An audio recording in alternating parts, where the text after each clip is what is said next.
And then the villain drops the biggest bomb ever. That Tomura Shigaraki, the villain, the DK man himself, is actually All Might's master's grandson. And everybody was like, what? And All Might couldn't believe it. That's one of the moments I loved in the dub version versus the sub version of it. Because you could just hear the absolute despair in All Might. Like, he was shaking, his voice was cracking. Like you gotta understand, Shigaraki, like, All Might didn't like him. Like, All Might wanted to end him. Like, he's like, he needs to go down. So he has this built-up hatred for Shigaraki, because Shigaraki's been, like, just, you know, all throughout the season, been trying to hurt people and kill people, and he's releasing these no moves, and he's trying to kill All Might. And now you find out that... Then you find out your master... blood relative of the person you idolize the most. And the only reason why All Might never knew where the grandson was, because his master told him and Gran Torino, I don't want my grandson to be involved with the hero stuff. And I think she put him in adoption, like, he had foster parents and stuff. Yeah. And so they never knew whatever happened to him. Yeah. He was never supposed to get wrapped up in this. But All For One made sure he got wrapped up in this and made him his protege. Yeah, so you get that background story, and it kind of hurts, man, because All Might now has to rethink his entire thought process on this Shigaraki kid. And he's like, damn, All Might was to the point where had he directly fought Shigaraki, he would have probably killed him. Yeah. But now... And it's that simple. And now he has so much agony and regret because he had such hateful feelings towards a descendant of someone he loved so much. And that's the great thing about this episode. It wasn't just it was good action. We're seeing like this heavy, like these two titans fighting.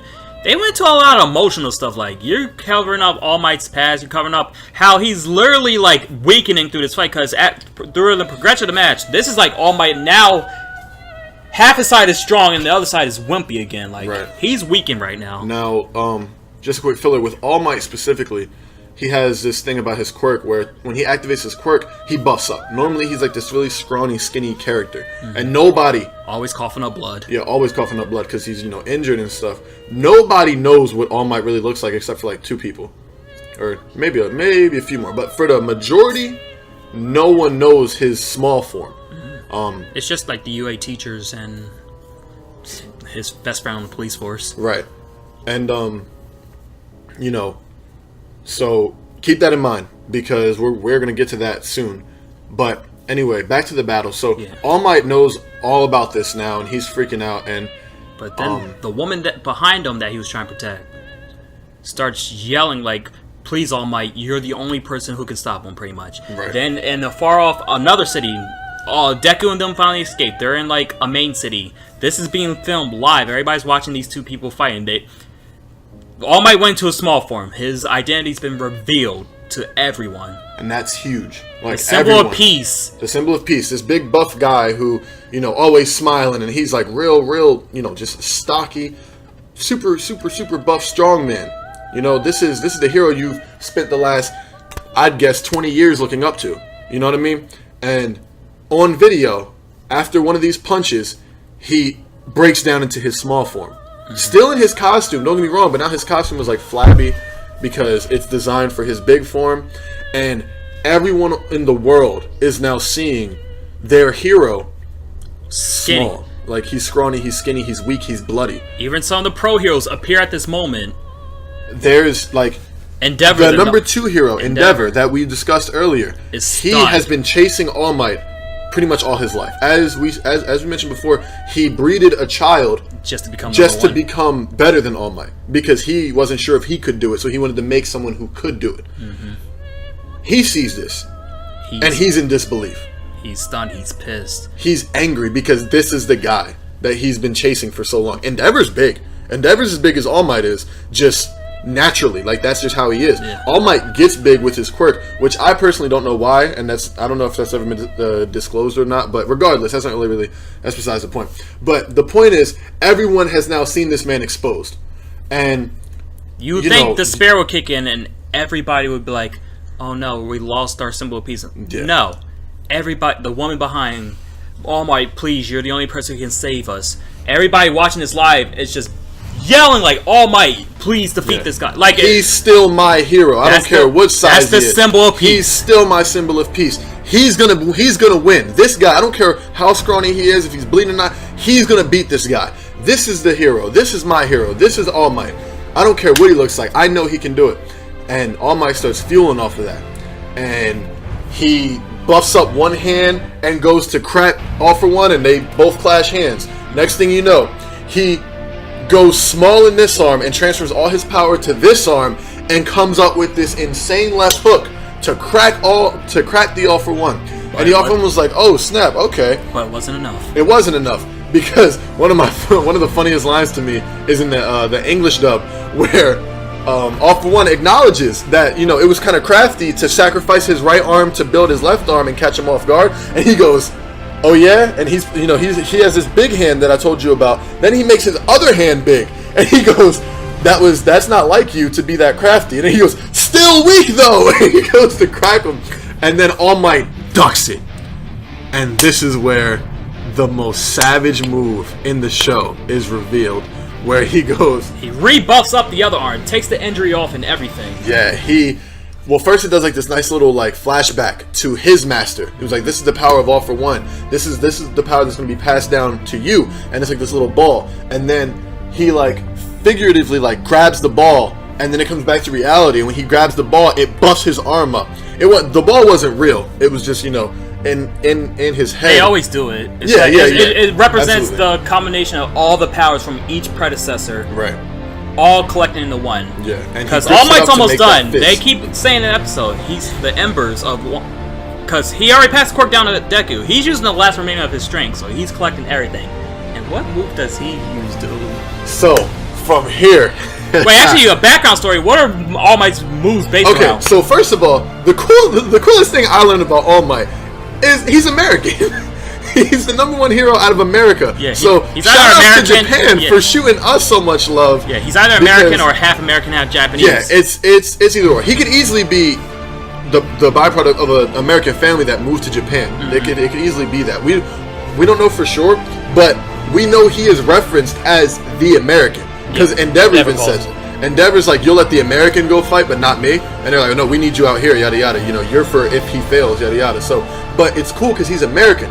So all of his signature moves are named after the different states of the United States. Detroit Smash. So yeah, I think the most relevant one is, his Detroit Smash. There's one where he does Texas Smash. Smash. That one's funny. Even even Midoriya Deku takes from it. He's done Detroit Smash. He's done with his fingers Delaware Smash, which is awesome because we're in the state of Delaware right now. Delaware for those we're relevant. We live in Delaware. We're Delaware relevant. power, damn it. But so he's about to. Okay. So what state is he about to use on him? He grabs this power. Buffs up his arm. And then he tells him. What state? He says, "Goodbye, All For One," and proceeds to crack him. And when he cracks him, he says,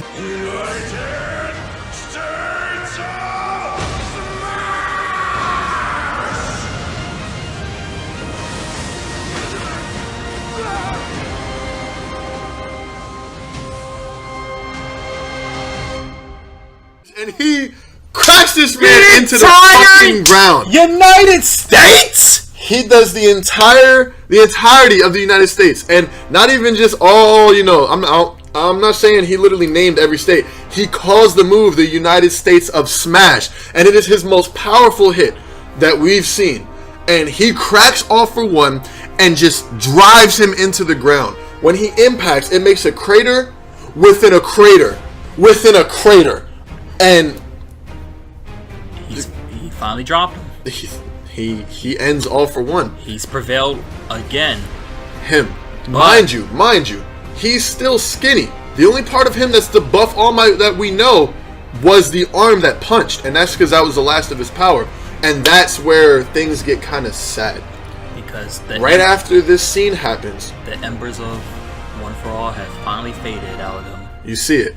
They do like this nice little subliminal scene where you see the ember, just a random ember in darkness, and it starts to go out. He was holding over it with his skinny body, trying to keep it to last as long as he could before having to pass the responsibility of symbol of peace to Deku. And he states it himself, and he says, after he says goodbye, all for one, United States is smash, he says goodbye, one for all. And me personally, that one hit me a lot. It was a really sad, like good, it's but like sad. damn, you know, you start to like these characters, and now, for me specifically, and I'm sure a lot of fans, we have to now deal with the fact that we're not gonna get our All Might anymore. But we're gonna get the mentor All Might, not the power All Might. He gave everybody a symbol of peace though, because even while in his weak, skinny state, to show the world that he prevailed, even if it was like a split second, he raises his hand skinny and buffs up again just to show that the symbol of peace prevailed. And that scene got me. I was just like, yeah, he up here, and everyone's like, did he win? Did he win? As soon as he raises his hand, around the world, all the viewers watching, they're screaming, yeah, everybody's crying, all for one. And, you know, people are crying and all that extra stuff. And Gran Torino's just sitting there because all the pro heroes like he has to be pushing himself to be making this thing, and Gran Torino's like, leave him alone. This is his last thing he can do as the symbol of peace. It was such a good line from Gran Torino because he said he said he's working. It's his last act. It's his last job as the symbol of peace, and it's his last job as the #1 hero. So it's so bittersweet because you got to see that. You know, we as the viewers, we got to see that scene. And if you've been following the show from the jump, it hits you. You know, like, this is the guy that every character you like is trying to be, and he's at his ends. And just when you think it couldn't get any harder and couldn't hit you with anything else, this episode ends with everybody's leaving now, and you get one more look at the live TV screen. You see all for one getting locked up, detained, put into a police vehicle to go to a maximum security prison. And real quick disclosure: the United States smash hit didn't kill all for one. Yeah, it incapacitated him. Then they put restraints on him, and now he's going to jail. So now that that's happening, you see that he's getting put away. The live action crew is covering the whole thing, and you just happen to see All Might, and they look at him, and he points back at the camera, and he says, "You're next." And to everybody else, they're hype. They think they're like, "Oh no, he's saying that to all the other villains, he's coming after him." But to Deku, it means something entirely different. It means you're the symbol of peace now, and it's time for you to level up. Yeah, it's pretty much you're next. Like, I'm done. You're next. All the fans are like, yeah, the supervillains. Even just thinking about it, I just got chills because it was such a good moment. Deku broke down, and I felt myself. I was like, oh god, All Might, no. So Deku's breaking down. Everybody else thinking it's a good thing, but Deku knows no. The hero he idolized, looked up to since he was a small Might, is done. He has to fill in those roles. Everybody else is cheering. But next to him is Bakugo, and he happens to be the only one who knows that Deku interprets it a different way. And that's where this episode ends. He sees Deku crying, essentially. Everyone else is cheering, and Bakugo is looking over at Deku when All Might points, and he sees him break down crying, so his curiosity spikes. He already has issues with Deku, and now he's trying to figure out what the relationship is, because Deku did tell Bakugo at one point, I didn't lie to you, I never had a quirk, somehow was transferred to me. So Bakugo has a little inkling of knowing why Deku has his quirk. But now with this happening, he might look into something further.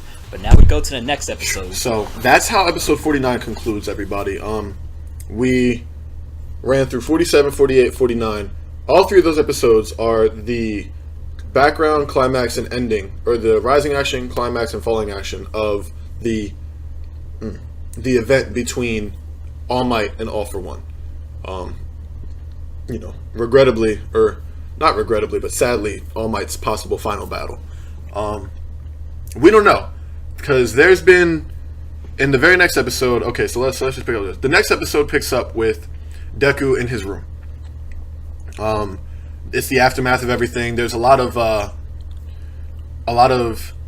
criticism towards the School of UA for what happened in the forest with Bakugo getting captured and all the other students getting injured. All the other students getting hurt in some type of way. What happened with All for One, where half the city got destroyed and they almost failed getting back the students. The kids come first when it comes to heroes, and parents. Some of these kids are kids of parents. that are still around. So they're like, yo, we gotta build the trust back up. We gotta make better heroes, and we gotta show in the public like we're going to get better. This will never happen again. And that's pretty much what this board meeting is about. You have the principal. The most hurtful part is when the principal tells All Might that because of the actions of 47 through 49, he believes that All Might should no longer teach at UA. It kind of sucked because that hurt. He can still teach. Can he? Can he? Yeah, he's just not the symbol of peace anymore. Oh, okay. And because he's not the symbol of peace anymore, now he knows the villains can uprise more now. Right. So now it's going into the plan of what we're going to do better. Their plan is to make a dorm on residents of UA Academy, and they'll house the students there. That way, if anything happens, they're always guarded by pro heroes. The public won't get involved. This is under their jurisdiction. So it's every hero in UA. Every hero, yes. That's protecting them. It's not like they're in the forest with a couple of the counselors. It's not like they're out in the street where random heroes of the city might be around to help. It's every hero in UA is now at disposal to protect these kids if something goes wrong. Every hero in UA is now on full alert because 2 straight times UA's been attacked. 1 directly in the school, 2 on one of their vacations. So UA's tightening up. The problem is they know they're tightening up. The parents do not. So I can't remember whose idea it was specifically, but one of the next scenes is... I think it was Principal Nezu's. Was it? Yes. Okay, well, Principal Nezu devises this plan that we need to go talk to these parents directly. Like, we need to have conversations with them and let them know that we are directly connecting with them. We are also affected by what's going on with this stuff, and we're trying to show you guys that we're going to do better. And that's what happens. The next couple scenes we see Eraserhead and All Might are traveling from place to place. To student's house to student house, trying to tell them, we want your trust, we want your kid to be a hero, believe in us. So the first house student they went to is Hagakure Jiro, aka Earphone Jack. She's the female who has the earphone jacks and can project her heartbeat through them. So they go to their house first, and they're sitting talking to Dad, just like, why should I trust you guys, blah blah blah, all this happened, da da da. Then Jiro walks in and she's like, don't worry, I'm coming back. My dad was saying how cool you guys were. So that one went smooth over. Eraserhead's like, All Might, I'll treat you to a drink, blah blah blah. Next, they go to the student that should be the hardest. They went to Bakugo's residence. Mind you, Bakugo is the one who got kidnapped. He got straight kidnapped. Learned that they want to convert him into a villain. So they're after him to be a villain. He's going to be the most difficult family to persuade. Or his family will be the most difficult family to persuade, is what we would assume. It's what we thought, but the second it cuts into the next scene, oh yeah, take my kid! Yeah, so we meet Bakugo's mom. And it's pretty cool because you see where he gets his high head in this. Yeah, from. She starts all sweet and stuff, and then she's just rubbing his head down, and he's just like, "Don't touch me!" And then out of nowhere, she yells exactly like him. Yeah, she sounds just like him. She like cracks him in his head, and she's like, "Watch your mouth," she's pretty much like, "This only happened because you're weak." I was like, yeah. Oh. She's like, the only way to get stronger to make sure this doesn't happen again is by going back to that school and staying with them. She believes in the school system. The father's also there. The father's the level-headed one there, just sitting. The father's chilling. Yeah. It's crazy. Like, the dad is the calm one. He's just like, yeah, you would have thought Bakugo's dad's the one who's like, ah! No, it's the mom. The dad's just like, yeah, so what are we gonna eat for dinner? And the mom's like, my son is too weak, and you guys have to do it. It's like, Mom, calm your voice. He's like, shut up, boom. And then it's kind of cute because when they skip through like the talking and stuff, and pretty much let Eraserhead and All Might know that they accept this offer to let their kid go. The mom and the dad both bow, and she like grabs Bakugo's head and like makes him bow too. So it's kind of funny. I like that scene personally a lot. And the reason why they let Bakugo go so easily is because of Eraserhead. Because when Bakugo got kidnapped, he went on press conference, which is a huge deal because he works at night. He doesn't like being seen on media. Eraserhead is me, Jamshake, and Banzai actually talked about this at work just last week. We all believe that Eraserhead is probably better than most of the top 10 heroes, but it was they educated me when they explained to me that Eraserhead doesn't like the limelight. Like, he doesn't like the paparazzi. He doesn't like the big city living. He's not about all that. It interferes with his work. He doesn't want to be recognized. He wants to do his work, get villains off the street. He isn't in it for the fame. He just wants to stop villains. And that's humbling, man. Like, that's such a cool thing to see, because he could be rich. He could be like absolutely like one of the richest heroes out there. But he exposed himself. He's like, I'm doing a press conference on. He's the teacher of 1A, class 1A, which is Bakugo's class, Deku's class, Todoroki's class. And he literally says the villains are taking Bakugo, thinking they can convert him to a villain, but they thought seeing his little anger outrage can make them convert him into a villain. They're sadly mistaken. So when Bakugo's mom heard that, she was like, "These guys understand my son. They're gonna make him stronger. Take my son. He used to be a spoiled brat who was always more powerful, and now he sees he's not. Make him more powerful." Right. So now that's out of the way. All Might looks back at the Eraserhead like, I guess you have to treat to a drink now, because Eraserhead made that way more easier than it had to be. But now they gotta cover more students' houses, so they decide to split up. So now All Might goes to Deku's house for one of the most emotional scenes so far in season 3. So I'd like to take the spearhead on this one. This scene hit me particularly for some reason. I'm still not too sure myself yet, but we have All Might and Eraserhead splitting up, like Banzai just stated. All Might goes to Deku's. He has to. If you understand the show, you know All Might had to be the one to go there. So he gets there, and he's talking to both Deku and Deku's mom. What's her name? Is it Izumi Midoriya? I think so, actually. You got me on that one. Maybe. They're both fangirl and fanboying out at the sight of All Might. Because now, you have to remember, All Might's never stepped foot in that house before. No. So he knocks on the door. Deku's mom doesn't even know how Deku got a quirk. She has no clue. All she knows is that her son idolizes All Might. Since a kid, since birth. So of course she knows about All Might because Deku knows about All Might. Her love for All Might comes from her love for her son's love for All Might. Mm-hmm. You know what I mean? So he's coming through. He looks into Deku's room, sees it's covered in All Might merch, wall to wall, crazy everywhere. All Might stuff, and he's just like, oh damn, like this kid really was really a fan. So we have that silliness. They sit down at the table, and it becomes cuts off. It becomes one of the most wholesome conversations you could ever have. If you didn't think she was best anime mom before this episode, you find out why Izumi Midoriya is best anime mom. Oh yeah, it gets bad. Oh my god, she's a good mom. They're talking, and All Might goes on this tangent on everything that we know that UA is trying to do. He explains everything. He goes over all the new precautions they're taking, the new idea. He's pitching it to her, and he's like, "Look, I want, Midoriya part of that," and you listen to it, and you're like, okay, this is gonna run smooth. Deku loves All Might. All Might's like Deku's idol. She's gonna be like, cool, yada yada.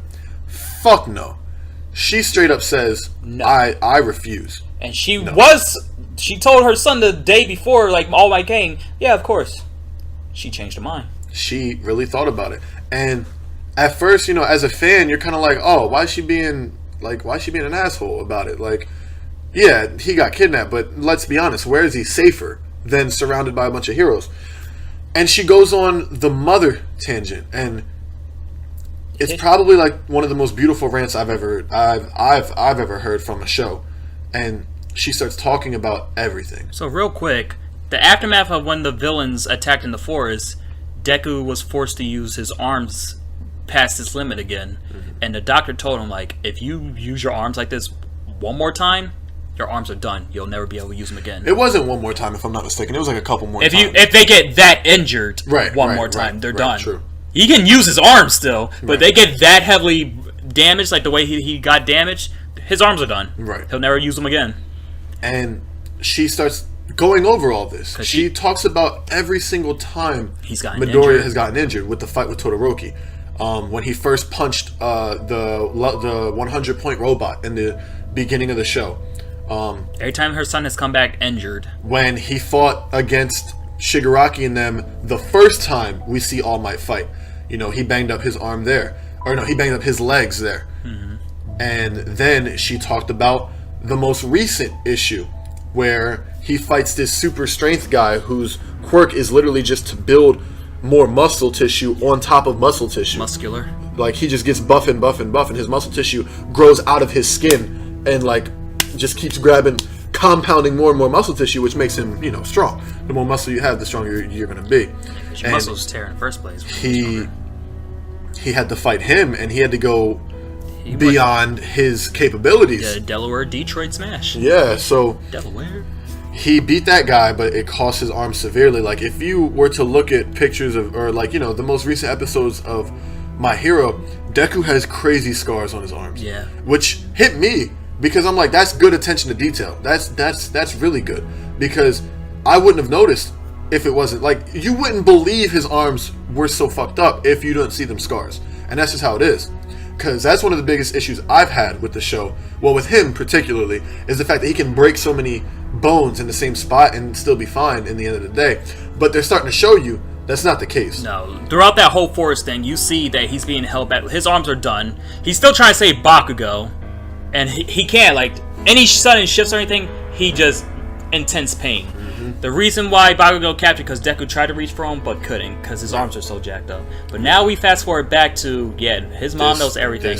She's over worried about literally every time he got injured, but she tried to, like, not do it, because this Deku's dream is to become a hero, become #1 hero, blah blah blah. So as a mom, it's just been building up. She's looking at it from both sides. She's literally trying to play the fence, and it's hard for her because she is a mother. She's a single mother of one child. She's not single. Deku's dad is still in the picture, but he's always off on business, and that's why it's like, okay, yeah, well, his dad's in the picture, but he's not in the picture, so whatever. So she's not a single mom, but she's a very caring mom of one child. So you have her with the love for her son. She sees how passionate he is about becoming a hero, literally from birth, and she goes into that.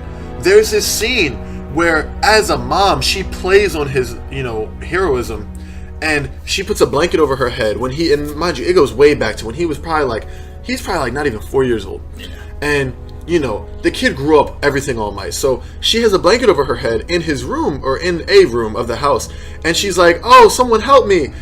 And you just see this door fly open, and it's just this little Deku in like a little baby Small Might costume, and he goes, I am here. He idolizes All Might. And it's so beautiful to see that, because she's playing on that. She's teaching him what it's like to be a hero. She's giving him a chance to be All Might by saving his mother from the evil blanket monster. Like, that hit me so hard. Emotionally, it gets you. Now, it hit me so fucking hard. And then if I can give you a side note, because I'm not even sure if you know this, one of the main reasons why she didn't like saying anything to Deku so much, because one of the reasons why Deku almost gave up on being a hero, because his mom, when they found out he was quirkless as a child, she just cried and said, "I'm sorry." Didn't like motivate him, like, "Oh no, you can still do this," blah blah blah. And it kind of like tore her from the inside out. She used to be a skinny mom, like in that flashback you see she's tall and skinny. She shrunk down and got fat, and everybody's like, "Oh, what happened to her?" Blah blah blah. Y'all need to shut up. She's a great mom. But you find out that happened because hold on. If you ask what happened to Miss Midoriya because she went from skinny and tall to a little bit shorter and chunky, think of depression. She was so stressed out about how she made her son feel from that moment that she just got depressed, stressed out about it, and that's what happened to her. That's how great of a mother that she is, that she said that one little thing to her son, but it haunted her. And that's why she is the way she is. It sucks because she broke herself having to be truthful to him. And you see that when she goes into other flashbacks of, like the example I gave you guys that we see in episode 50, where she's playing on him being a hero. Not like making fun of him, but she's trying to help. She's the number one supporter in his life. Yeah, she's supporting that. Like, she's literally like running around asking for help at random places in the house so that he can run his fastest, bust in the room, and try to save his mom. So we know it's fake, but to him it's real. So that one little moment of guilt is what kind of makes her not want to like pull back on him or anything. But for this, like, her son's arms are getting ready to be shot. Her son could lose his arms permanently. As a mother, she has finally like, I gotta be selfish. You guys keep putting my son into danger. I don't know if I can trust you guys. Yeah. And the worst part, well, not even worse, the best quality of her still, because she's best mom, is she didn't say, I want my son to stop being a hero. Because she's even said out loud to both of them, he can go to another hero course. There's other hero courses at other schools. Yeah, she just doesn't trust UA anymore. UA has failed in her eyes, and most parents' eyes. That's what failure is. You're allowing your students to get captured. And Deku's sad. Very damaged, like hurt. Like, people are getting hurt. Yeah. Kids are getting hurt. And, you know, one of the top pro heroes just died. Like, you're not doing a good job as an freaking superhero academy. They're gonna lose trust for you. And as a fan, you almost agree with her. Yeah, like, you would thought Bakugo's parent... That's the thing. You would think Bakugo's parents would be the hard ones. And Deku's mom would be like, yeah, my son looks up to you. Yeah. She's the one giving the problem. And Deku's like sad and stuff. He's like surprised that's happening. But All Might's just like, don't Midoriya, sit down. He's listening to her. He understands completely. It's crazy because Deku gets angry. And he screams out. He's like, Mom, like, what? And Deku and All Might is like, Deku, relax. Or, you know, young Midoriya, have a seat. Midoriya. He's like, have a seat. Like, let your mom speak her piece. And then you even notice that Deku, in one of his like inner monologues, he talks about how this was almost bound to happen because he keeps ignoring his mom's feelings. You know what I mean? So he talks about that, and then when his mom says no, Deku like tears up for a minute and then he takes off. And we're like, okay, you know, young angst, he's all upset, you know, he's just gonna leave and isolate himself. Yeah, so she's like, I'll go get him, I'll be back. And he just pops back through the door. Which made me laugh kind of because they both got caught off guard. His eyes were like, it was just funny. But when he pops through the door, he has a note. Earlier, Banzai brought up the character that he fought when he used Detroit, Delaware Smash. The muscular fight. He did it to protect a kid. Right. What's his name? Kodo? Koda. And this kid kicked Deku in the junk, hated superheroes, blah, blah, blah. Should never liked superheroes. Hate superheroes. Hated Deku, kicked him in the dick. The muscular, didn't like him. The muscular villain that they went against is the one who killed that kid's parents, right. Which is why he hates in like villains. The past. So that's why he hates villains and heroes, because the superhero life got his parents killed. He hates quirks. He hates quirks. Even though he has a quirk himself. His quirk is like water gun. Yeah. Like, think of like Squirtle using water gun. That's what Koda can do. But or is it Koga? Koda. Okay. Kota. Okay. But kid who hates superheroes, Deku saved him. And this kid appreciated it because he came out his way because this is far away from the forest on mountains. The whole time they were fighting, the kid still didn't like him. Like he's trying to save the kid. The kid still didn't have a single care in the world for him. The kid's just like, get away. You don't need to take this L for me. But Deku saved him. Pretty much avenged the death of his parents. True. And after all said and done, Koda wrote a letter saying, "Thank you for caring about me. Thank you for saving me." Blah blah. Yeah, it was like a really nice thank you letter, and then he said, I would like to see you in person. I'm sorry I kicked you in the junk. Yeah, he's like, I'm sorry I kicked you in junk. I'd like to see you to thank you properly. Like, you know, one of those face-to-face, more wholesome moments. And his mom sees that, and she's like... Yeah, he brings it out, and he literally says, like... This one actually surprised All Might, surprised his mom, surprised us as fans. He said, fine, I don't need to be taught at UA. Showed his mom the letter. Yeah. I will be a great hero no matter what. Yeah. I made this kid happy, and it made me feel like a hero. Yeah. And he said that's the happiest he's been, is saving that kid's life and getting that thank you letter from that kid made him the happiest he could ever be. So it's not he doesn't have to be at UA. He just wants to be a hero from the bottom of his heart. That's his number. It's not about being under an All Might, even though that's like the best thing that could happen. It's not about being a UA hero. It's about just being a hero in general. Right. Which, oh my God, Deku, I love you. So after that little touchy mud, then All Might. This is where All Might kind of like... This was a very emotional episode. Yeah, he kind of... If you understand Japanese culture, this scene hits you a lot. Like, I don't understand it fully, but I get some parts. All Might he gets up. Is the person that Midoriya has looked up to all of his life. Think of your idol, okay? One of my idols is The Rock, Dwayne Johnson. I found out recently that there's a theory that's going around. I don't know if it's true or not. You know, my friends like to joke with me and whatever. But one of the theories that I heard was that All Might, the character All Might, is based off of The Rock. And if so, that's awesome. If not, I don't give a shit. It's still cool. But it resonates with me even to a more personal level because of my idolization of The Rock. Real quick, All Might's been in skinny form this whole entire conversation. The whole time. Everybody knows who he is now because he revealed himself to the world. So what All Might does is he gets up, he buffs up into his All Might form. And he gets on his knees and bows on the floor to his mom. This action shocked Miss Midoriya so much that she collapsed to her knees. It was it was like him giving the biggest apology, humbling apology, because he was caught off by what Deku said. He was like, "Wow, it's not you're just my fanboy.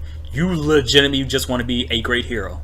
So All Might now putting his soul out there saying, "I will die to protect your son. Mm-hmm. I want him," literally finally tells her, "I want him to succeed me. I want him to be the next symbol of peace." Well, doesn't in his head he already says, "You've already surpassed me." Yeah. As far as a hero goes. He says that, especially at that part. I think he's like, he says you succeed my expectations. Hmm. So at that moment he's like, "I will die to protect your son." Blah blah blah. Yeah, so he gave out much gives her the absolute, both of them, the biggest honor you could possibly receive. Your idol bows to you and your mother and your family and apologizes wholeheartedly and gives his whole promise pretty much promises that he is going to put his life on the line to make sure that your idol is saying that he's going to put his life on the line to keep you safe. And then he deflates it gives you a quick little chuckle because now he's bowed out from a muscular guy into this skinny guy again. They cut that chuckle off soon because then Midoriya's mom comes right back in with emotion and walks down to him, leans down, is like, "Don't give your life. You're my son's biggest inspiration. I want you to live, and I want him to live." And I was like, why are you such the god anime mom right now? She's best mom. She's best mom. Hands down. Best anime mom. So now it ends off with Deku's mom looking back at him saying, "You know what you have to do." And Deku has a little teary-eyed moment, but instead of sobbing, he wipes the tear away, saying, "I know what I gotta do. I'll become a #1 hero and keep myself safe." And that's where the episode ends. It's pretty much Deku promising his mom he won't make her worry about him anymore. Mm-hmm. If we're being honest, I believe that's a complete lie just because of Deku's character. But who knows? Maybe he'll be telling the truth. Then we go to the next. That ends episode 50. Now we pick up with the most recent episode that came out this past weekend, episode 51. Now this episode's kind of slow. It's it's a more lighthearted episode. Yeah, it's super lighthearted. Both of these episodes, 50 and 51, there's no action in them. And the thing is, every episode of an anime can't be action-packed. You gotta have some downtime. Build up, you have downtime, you have fun time. You have to show what people are doing outside of what the show is about. So this one was a casual episode that hit really emotion at the end. And then this next episode kind of repeats. So now all the kids are moving into the dorms. Yay, we're finally here. It gets serious for a little bit because Eraserhead's introducing, greeting everybody. Ooh, I love that one. Yeah, I love one. So, boom, everyone gets to the dorm, right? They all know that the dorm they're going to be staying in. Eraserhead is in the front of the door, and he's telling everyone about everything. But then he cuts off with the explanation, and he tells them straight up, he calls rap raw shit. He calls out the students who are there to save Bakugo. He's like, Ida, he's like Yazurozu, Kirishima, Midoriya, Kirishima, Yazurozu, Todoroki. You guys are there. You six need to come see me right now. He was like, why were you guys there? And then when he says that out loud, no one seems surprised. He's like, so by your faces, I can tell all you knew that they were going to do this, and none of you guys tried to stop them physically. Of course, all the students voiced their opinions, but no one physically stopped them. No one told a higher up, so they let them go ahead and do it. And Eraserhead says, since everybody knew, if it wasn't for All Might losing his position as symbol of peace, Hagakure, who was the invisible girl, Jiro, who was the earjet girl, both of them got poisoned. They were out of the picture. They were hospitalized this whole time. And Bakugo, who was the one who got kidnapped. If it wasn't for All Might losing his title as symbol of peace, Eraserhead will expel the entire class except for those 3. Which is crazy. It's crazy. But it's also real. Like, they broke that trust with him. They went behind the rules. Like, this is essentially, the kids are the reason as to why UA is getting so much heat. Because they want to be heroes so bad, they're going out of their way to save people. That whole mission that we talked about earlier in this video, where it was those 6 trying to devise a plan to save Bakugo, even though the heroes were already devising a plan, that was no, like, don't get me wrong, the other 13 kids knew about it, but no one else knew about that. Like, they went behind their predecessors' back, behind their superiors' backs, breaking the rules to go out and try to save someone. And don't get me wrong, it's very noble, and everyone understands it's very noble, but it's against the rules. It put their lives at risk, and it put, potentially a bunch of heroes at risk too, because now, we talked about it earlier, All Might couldn't fight at full power while Bakugo and them kids were there. And that's just how the situation is. And you really see how pissed off Eraserhead was. Because he's like, y'all really fucked up. I'm just letting you know, y'all really fucked up, and it's going to take a long time for me to build that trust back with you guys again. Do your best to regain my trust. Everybody's depressed. Because then after that, he's like, all right, let's go in and talk and then he cuts it. He's like, all right, let's go see all and everybody's like, how do we be happy after that? But nonetheless, they go in. It fast forwards a little bit because now everybody unpacked their whole dorm. And it goes into a very lighthearted episode of the girls coming out. It's like, let's go look through everybody's rooms to see who has the best room. They make a competition. So it starts off with all the boys and stuff. Deku, Tokiyami, the Crow Kid, and I believe it was Grape Kid, all freak out because it's like, we don't want no one seeing our rooms. They go to Deku's room. It's All Might out, of course. So everybody's like, fanboy. They go to Tokiyami's room. He's trying to play it off cool, but they pushed him aside. And you see he has like this golf emo room. It's like very shadowy, dark. And then the Grape Kid, not going to go into much about him. He's a super pervert. So he's like, yeah, come see my room. Let's see what's in there. Everybody ignores his room. So then it goes through everybody's rooms. Except for Bakugo, who went to sleep, so we didn't see his.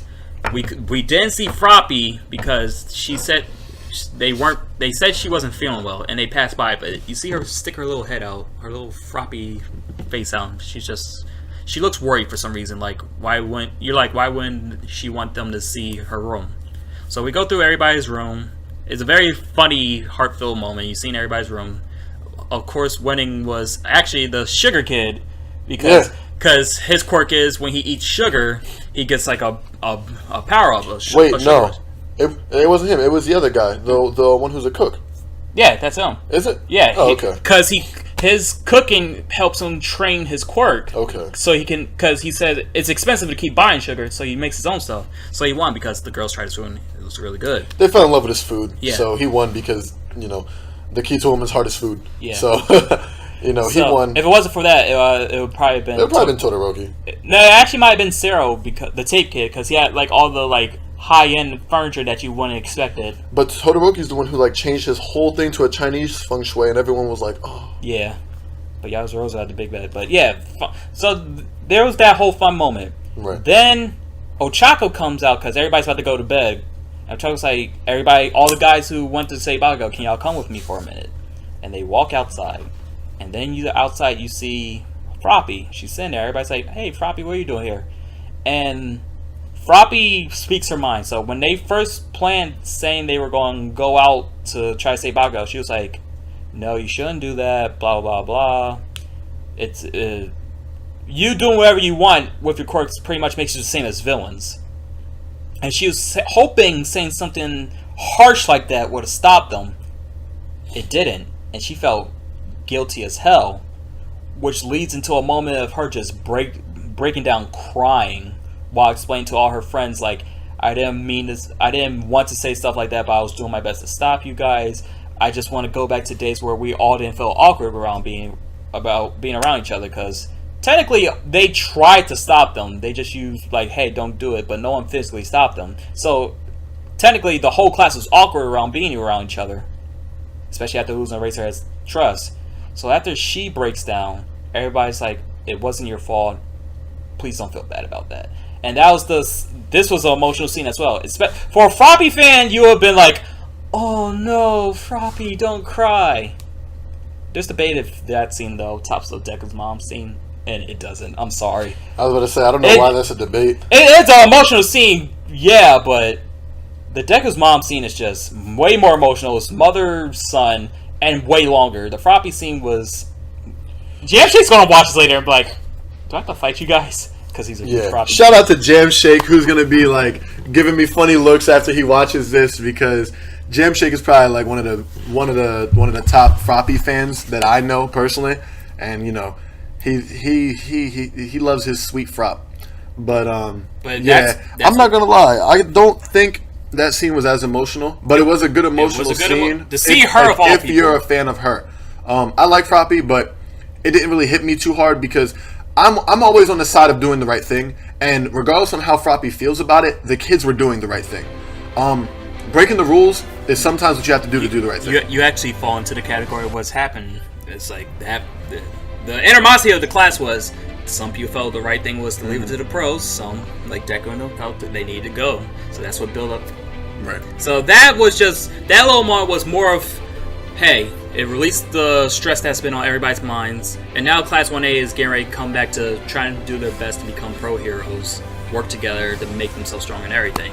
And that's how this episode ends. And now we're caught up. This guy doesn't watch the next episode preview, so I'm not going to tell you what the base of the next episode's will be. I don't like watching previews. They're equivalent to spoilers, and I don't watch too many trailers. I don't watch... I like being surprised with everything I see, and that's just me personally. This guy watches trailers all the time, so if you guys have him on Facebook or anything, hit him on the DM, talk about what's going on. Don't include me in it unless you're talking about shit we've already discussed. Then I'll talk for days. But... I thank you guys for watching this. This is a very long episode. I had even told Banzai after we talked about doing this, and even before we started recording, that this will probably be our longest video. I wanted a long video so that we could discuss the history of My Hero as we lead up to the episodes 47 through 51, because that's what this was originally going to be about. Just episodes 47 through 51. So the big fight between All For One and All Might, then the aftermath. But you're not going to get everything through our rambling. Like, if you're caught up on anime right now, just go back and watch some of the stuff from like season 1, season 2, beginning of season 3, just so you can connect everything. Like every time I've rewatched the show a lot of times because I've shown the show a lot of times, and every time there's something new for me. Like, oh, that makes sense for this. This makes sense for that. But that's where we're at now. Let us know how you feel about it. Yeah, if you're interested, go in that comment section, type in whatever you're feeling, man. We love hearing from you guys. We love hearing from the fans, our supporters, and anybody who has something to say. Any anime that you guys suggest that we, do topics on or discuss, you let us know, and we're more than happy to get on there for you guys. Even if you just watch this as a podcast, because we don't care if you don't watch all. Even if you just listen, we like it. I'm ugly. You don't got to look at me. You know what I'm saying? He's looking fly. I'm kind of ugly, so you don't have to worry about me right now. But if you want to toss this thing on in your car while you're driving or something, or in your free time at work, if you just need something to listen to, boom. I heard our voices are very soothing, and we're like a little fly up in your ear. Buzz, buzz, buzz. That's from Family Guy, by the way. Don't sue me. Yeah. But that was I was going to say quick ramble, but this wasn't quick. Ramble. But that was our ramble on My Hero at the end of this last parts of season 3 that's been going on. We hope you guys enjoyed this segment of FCTV. Remember, this is called the Otaku Lounge, and these are going to be weekly episodes. Well, hopefully they'll be weekly episodes of anime. We'll try to make them weekly. We'll try our best to make them weekly for you guys. But yeah, like I said, any questions or concerns, hit that comment section. On the other side, the comic portion of FCTV, we should be dropping something within the next week or so. Just keep you guys informed.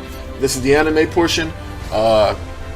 Thanos Wins will be our next discussion on the comic side. He does. Most likely, either the next episode of My Hero will be our next discussion for the anime segments, or we'll probably toss in a different anime depending on how much time we have. And there will be more anime content coming out. Me personally making my own stuff, which will be shorter than these small videos, so you don't have to worry about that every time. But more details on that to come.